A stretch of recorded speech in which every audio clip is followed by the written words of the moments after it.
Everybody, we are back for round two. I'm going to try to keep it going with this blue-black control deck. See where it can take us.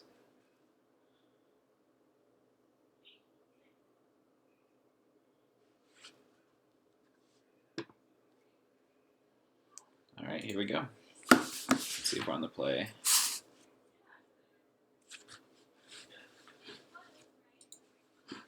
Alright, we are.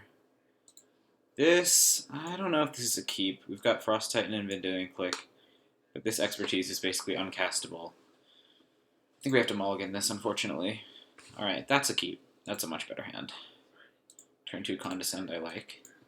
We're going to bottom, though, the other black source. I mean, we're going to fetch anyway, so it's not actually going to matter. But alright. Let's see what our opponent's got going on. Black-red, okay. Could be like a multicolor deck, could just be like, you know, black-red.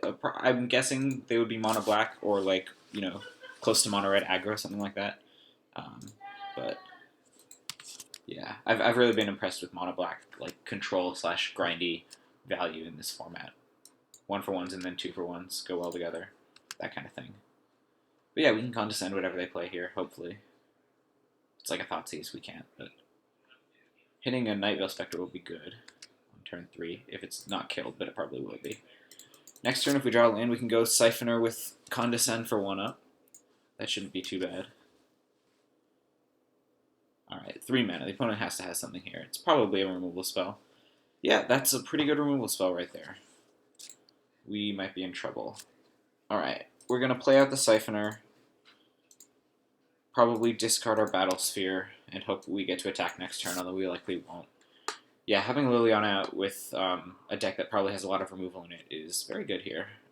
I don't think we needed, like, we shouldn't have left up Condescend. It's just playing scared, which I don't really like. But yeah, we're in a bad spot here.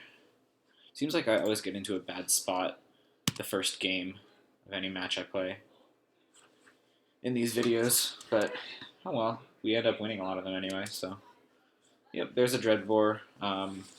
Okay, nothing we can really cast here, so we're just going to pass. Hopefully get to Condescend something. We'll discard the expertise here, I think. Hopefully get a 2-for-1 with Shriekmaw eventually. Or at least try to discard. There we go. Alright, what can we Condescend here? That seems like a good target. Opponent's deck looks pretty good. Solid mana. I guess not super solid, but alright, we're going to go bottom, top. We just want to hit lands. Hit a land, pass the turn. Probably have to discard Sphinx, unfortunately.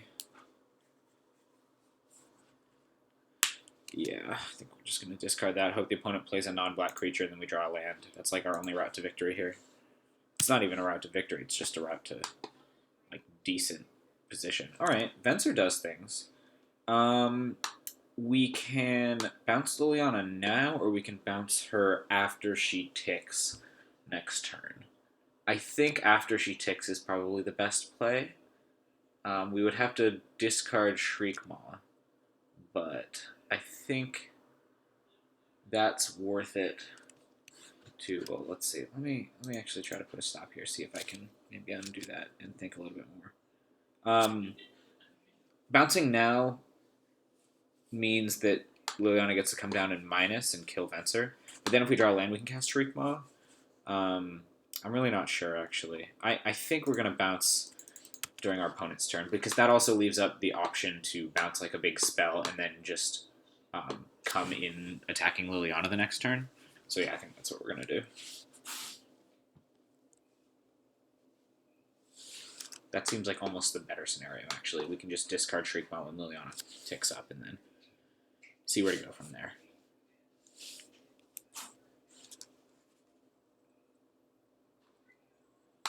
Not sure what our opponent's doing here. Just going to send out a quick test. Alright, looks like we are disconnected, so we are going to try to reconnect.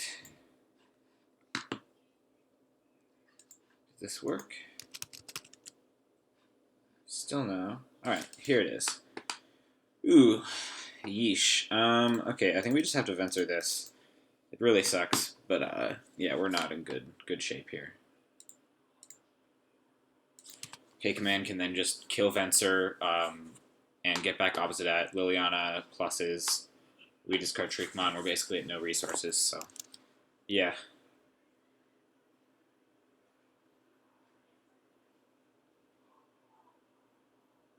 Not a good spot. Just going to quit out of a few applications.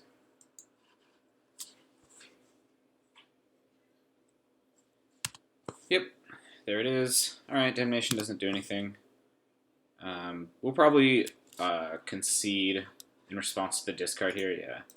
Just to not show Damnation. It's a pretty high impact card. Alright, I don't know what we can bring in here. Moloku might be okay.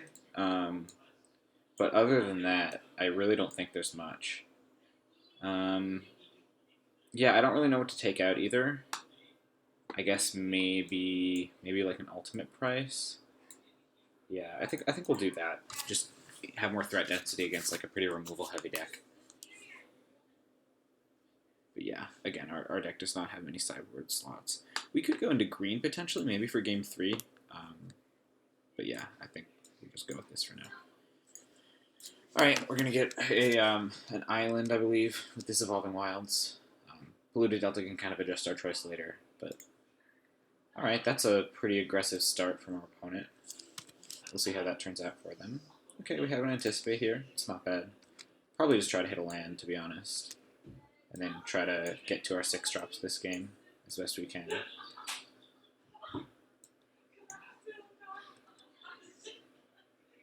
That's my sweet mates watching reality TV. Alright, Imposing Sovereign. Okay, so our opponent looks like a lot more of a sort of a aggressive deck than we thought. This Night Veil Spectre is not going to be able to block for a turn, which is very annoying. We just want to keep drawing lands and hope to curve out enough so that we can overpower. But we very well might lose here. Taken 4. Hoping that the opponent doesn't have another high impact play. They likely do though. Alright, they don't. Okay, we'll just play an island and pass, hope to Venser the spell, and maybe block a 2-1 potentially, but probably we'll just, you know, be holding off the ground guys. What do we got here? Vanishing Light. Yeah, that deserves a Venser bounce. We just want to curve out, basically.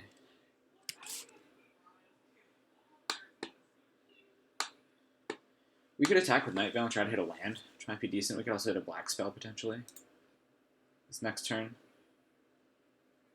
I think we're going to do that. Hitting lands is just very key for us here.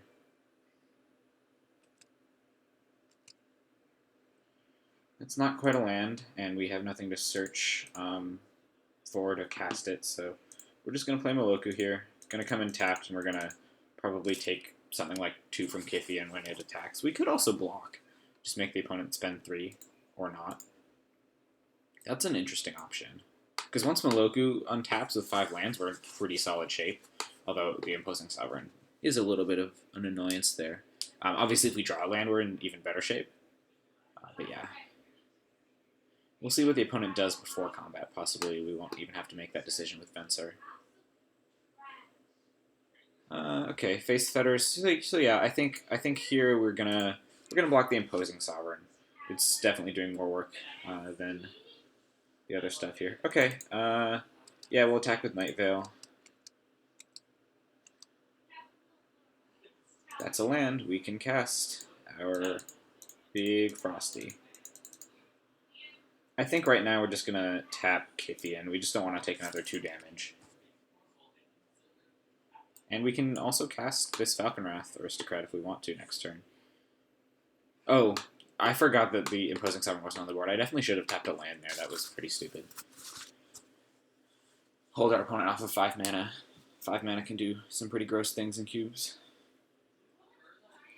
Alright, yeah, that's a Banishing Light. I definitely forgot about that, and definitely forgot that the opposing sovereign wasn't in play anymore. So this is not great, but the opponent did just spend 5 mana to deal with our card, so it's not, the worst outcome. Here, I think another attack is appropriate, and then probably just a Kakusha, because even if that gets... most likely, if it's removed from play, it'll be killed. So, the 5 life is going to be pretty huge for us, and if it isn't, then obviously, we're not taking damage. I'm saving the Sphinx because I think the opponent might have instant speed removal spell, and I think the life is most important here, just because we have another big play to make, sort of two. That being said, I could easily see the Sphinx being the better play there. It's just kind of what my intuition told me. I'm worried that we're at 11, basically. If the Sphinx gets killed on upkeep, that's very worrisome in terms of dying to burn and such. Alright, that's a Boros Reckoner. That card is a tough one to kill without killing yourself. Here, we are going to have 1, 2, 3, 4, 5, 6, 7, 8 mana, so we can play Sphinx and Image. Image probably... Oh, yeah, we can Image Kakusho for the 5 life drain, which should be pretty good. I think we'll probably do that. So the correct sequencing here is attack with Kakusho. Then... Oh, what we could also do is we could Image Moloku. I was also considering imaging the Reckoner, but I don't think that's great. Imaging Moloku doesn't let us play Sphinx, but if we want to actually use the Moloku. But we could make a bunch of guys. I think the 5 life is going to be a better buffer here, and we can basically just leave our opponent dead next turn to our flyers in the air. So yeah, that's what I'm going to do. I'm going to copy Kakusho and keep... Which one do I keep is the question. Probably the one that dies more easily, I think. Yeah, I'm going to keep the one that dies more easily, because that's also the one that can block. And then we're going to just lay out our Sphinx. If it gets killed, it gets killed. If not, we are in a solid spot. The only issue is if both of these cards get killed, we might be in a little bit of a worse spot if we blank on our draws here. The opponent will be at 1, but we don't really have great ways to kill them from there. Although, if we untap with Kakusho now, because we have this Metamorph, we're just going to win. So yeah, we look to be in pretty good shape here. We are going to game 3. Alright, so now that we know our opponent is more aggressive than we thought at first, we're definitely going to bring back in the ultimate price. And yeah, I think bringing out the Moloku is appropriate here. It's not a very good control card to catch you up. It's more of I don't even know what you would classify it as, just a control finisher, I guess. It's a very interestingly... it's a strategically interesting control finisher. It's very resilient, but at the same time, not insanely powerful. It's very synergistic and stuff like that. So yeah, this hand is a keep. It's not great, but we do hopefully get to condescend something on the draw. Alright, opponent is getting off to a very fast start again. Worrisome, especially because we don't really want to have to Night's Whisper for land drops here. We'll take 2. Alright, that's an ultimate price, so we can... we're going to crack now just in case the opponent has any sort of shenanigans type things. In terms of instant speed stuff or whatever. Before we can actually cast a removal spell. But yeah, we're leaving up Condescend and ultimate price, which seems pretty good here.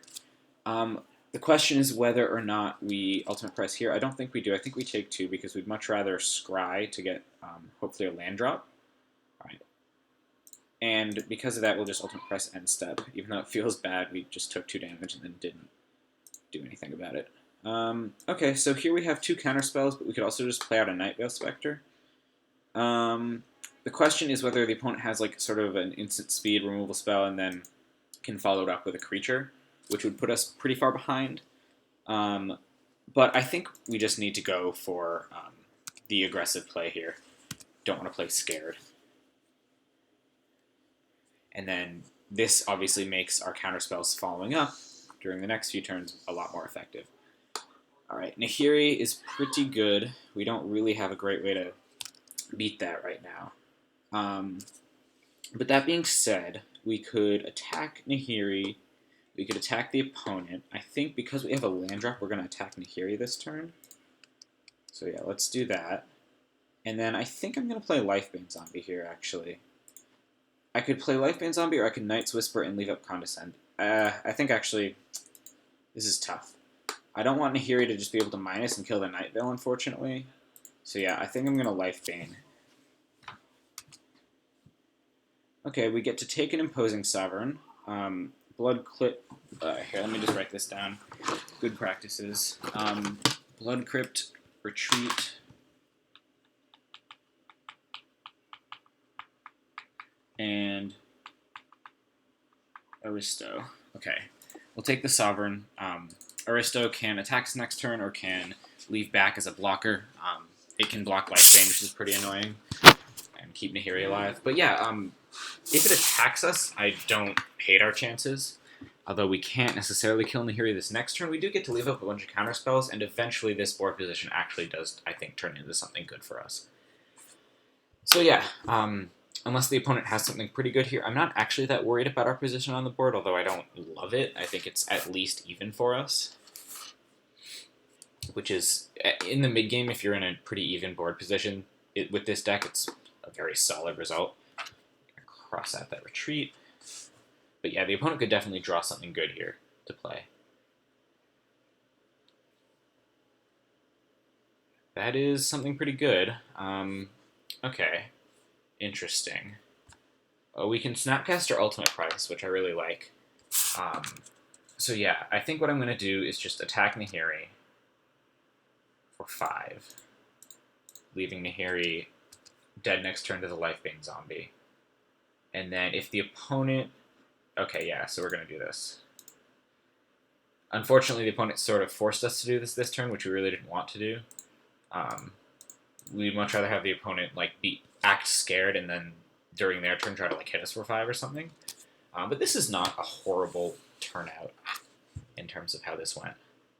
Although the Aristocrat's going to do us some annoyance. That can just stay back, block the Lifebane. Yeah, it's going to be pretty annoying. And here he's still going. Cross out our Crypt. Hope that this is just an Aristocrat, even though that card is still very good right now. I don't think I'm going to block here, hoping to get in at Nahiri through an Aristocrat. Gideon, huh? Alright. Yeah, we've fallen a little bit behind this game and not been able to use our counterspells effectively. But that being said, we can kill Nahiri. No, we have to attack Gideon, don't we? Alright, that's annoying. We're just going to Knight's Whisper, start off with that. That's a Venser. Venser can do very good things. But yeah, forced to attack Gideon, so we just have to do that. Hopefully we can whittle Gideon down pretty well, and while we're leaving up counterspells, Gideon and Nahiri, obviously. Yeah, this is a really close game. I'm not sure how this is going to turn out. We definitely counter an Aristocrat if we see it. We definitely counter anything costing 4 or more, basically, if we see it. This looks like an Aristocrat. Yeah, okay, we're going to counter that. Oh, wait, we can condescend that. We're going to do that. Yeah, just double checking the opponent only has 1 mana up, so we're going to do this. We are at some pretty low life total here, which is scary. I think I want to bottom both of these. We only need to hit up to 6 lands, and then the important thing is just drawing sort of tactical spells that we can use in this game. If Gideon zeros, no, okay, Gideon's going to minus. Oy! Yeah, that's unfortunate. That was some pretty good deployment of the opponent's Planeswalker abilities there. Yeah, here I think we just have to try to put down Consecrated Sphinx and see what it can draw us. Alright, not super impressive. The Ashiok and the land would not have done anything in this board, for the record. Alright, 6, 7, 8, and take 2 from the Lavamancer. We are dead. Alright, well, we'll try to scrape out a 2-1 during the last round. I will see you guys then.